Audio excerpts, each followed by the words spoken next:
Welcome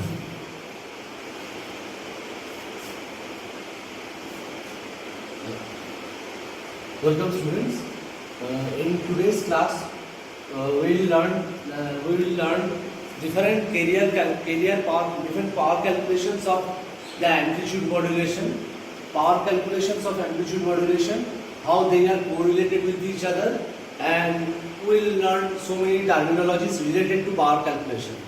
So power. In yesterday's class, you know a modulating signal DSB-FC. It has carrier signal. It has two side bands, LSB for lower side band, USB for upper side band.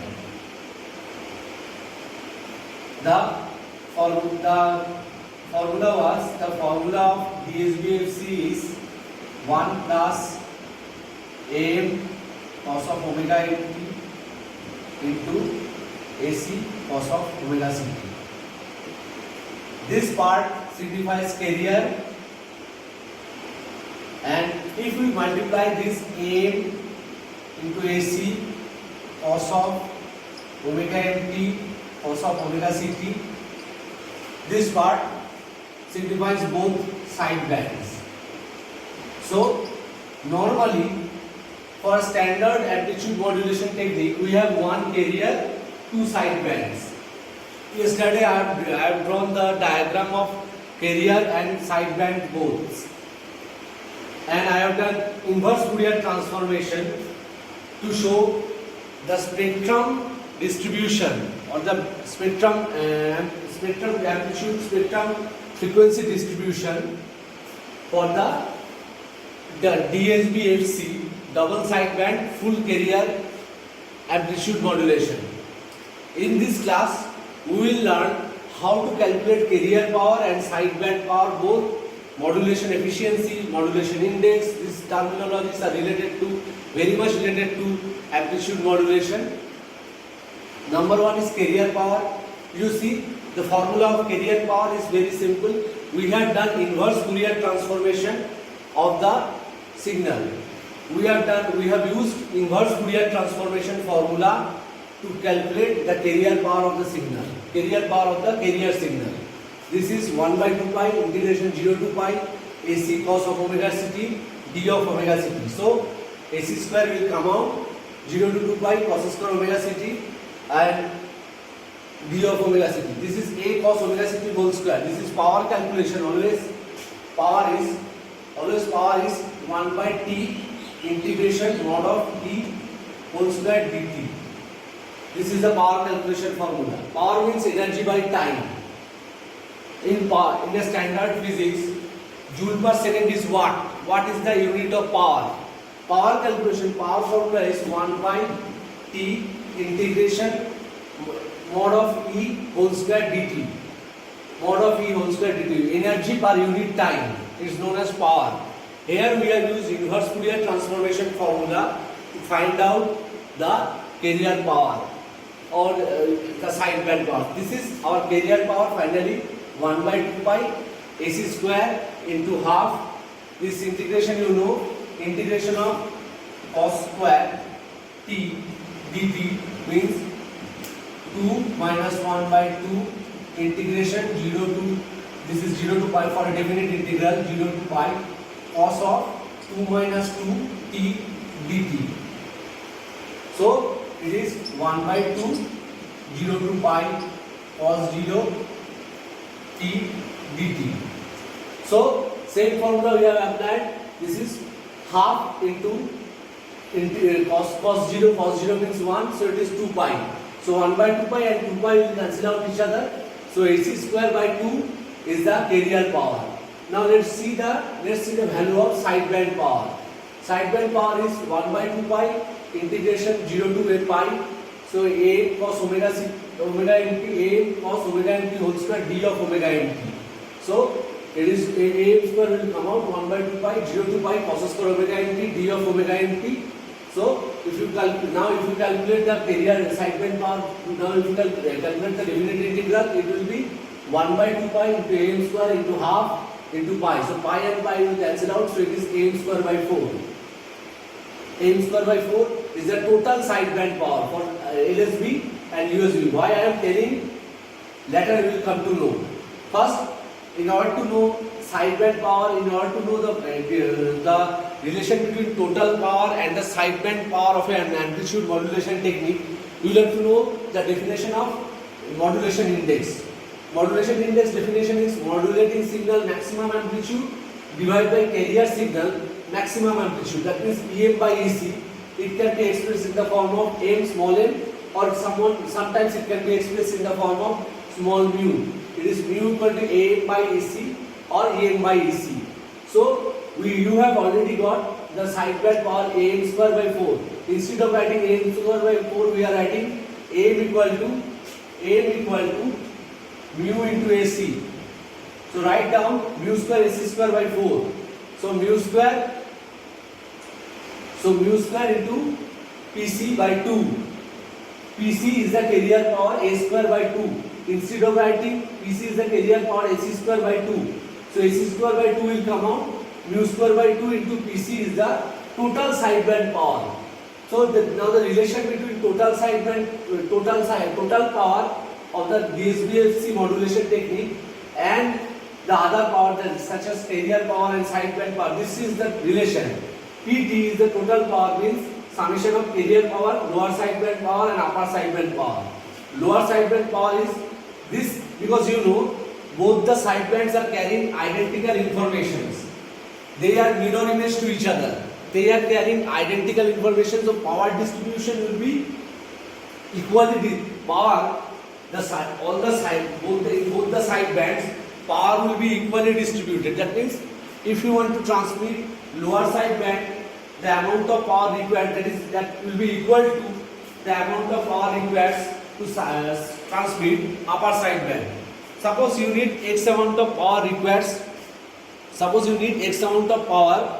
to transmit lower side band. The same amount of power will be required to transmit upper side band, because lower side band and upper side band are mirror image to each other. They are identical to each other. They are carrying identical information. So PT equal to PC plus PLSB plus UPUSB. So PLSB is equal to M square PC by 4 plus UPUSB is equal to M square PC by 4. So PT is equal to PC into 1 plus M square by 2. This is the total side. This is total power and the power related to carrier and module power related to carrier and modulation index. Total power and carrier power relation is PT is equal to PC into M square by 1 plus M square by 2. This relation is very important. These calculations are very important. Carrier power AC square by 2. Sideband power is mu square PC by 2. It comes from AM square by 4. This is the modulation index mu. These terminologies are important when we will solve some amplitude modulation related problems. Now let's see the final term, that is called modulation efficiency. How? Modulation efficiency means how much amount of information I have transmitted totally, or what is the actual power required, what actual power I have spent to transmit the necessary informations compared to the total power transmitted during the transmission. What amount of power I have transmitted, I have used to transmit necessary information during the time of modulation, and the ratio of and divided by total amount of power required to transmit during the time of DSB-FC modulation. Suppose you are using a DSB-FC system, double sideband full carrier system. Then total power is the summation of, this is the total power. I have given a star mark. Total power is the summation of carrier power and sideband power. That means total power I have transmitted, total power my system requires the total power, that is carrier power, summation of carrier power or addition of carrier power and both the sideband powers, the lower sideband and upper sideband power. So modulation efficiency is a ratio of total useful sideband power divided by total power. Remember, total power means carrier power plus both the sideband powers. Carrier doesn't carry any information. I have told you yesterday also. So it is in a DSP-FC system, it is useless to transmit a carrier along with both the sidebands. Shortly after this video, I will show you the SSBSC generation. Why we will have to suppress the carrier? Why should we suppress one particular sideband? Because both the sidebands are carrying identical informations and both the sidebands are mirror image to each other. So it is useless to transmit all the sidebands, both the sidebands at a time. You will have to suppress one sideband. And why is it required? Why SSBSC is power efficient compared to DSB-FC? That also we will discuss in our later classes. For the time being, remember this formula: modulation efficiency means sideband power divided by total power. Total transmitted power means this is the summation of carrier power and sideband power. So carrier power is AC square by 2 and sideband power is mu square AC square by 4.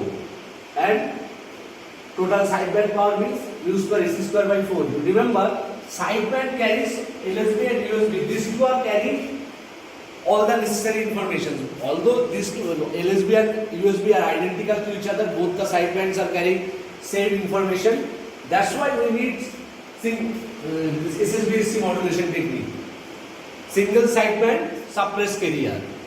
We are transmitting only one sideband, either the upper sideband or lower sideband. That we will discuss in the next class. Shortly after this video, we will discuss the generation of SSBSC by using phase shift method. So many methods are there. For your understanding, we will discuss only one method, that is called phase shift method, to generate SSBSC signal. So mu square AC square by 4 divided by AC square by 2 plus mu square AC square by 4 into 100.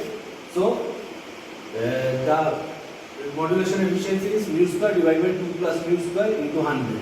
This is called the modulation efficiency of the signal. Now the problem is, depending on the value of mu or the modulation index, your modulation efficiency will be decided. If mu is 1, suppose mu is 1, so your modulation efficiency it is denoted as eta. Eta is 33.33%. If put here mu is equal to 1 by 3 into 100, 33.33%. So we will discuss in the class why SSBSC power efficient. Why SSBSC signal power efficient? See, you need huge amount of power to transmit DSB-FC signal. Carrier you are transmitting, it is of no use, it does not carry any information. Both the sidebands you are transmitting, both the sidebands are identical to each other. They are carrying same information. So it is useless to transmit all the sidebands, both the sidebands at a time. So you need to suppress carrier, you need to suppress one sideband. How can you suppress it?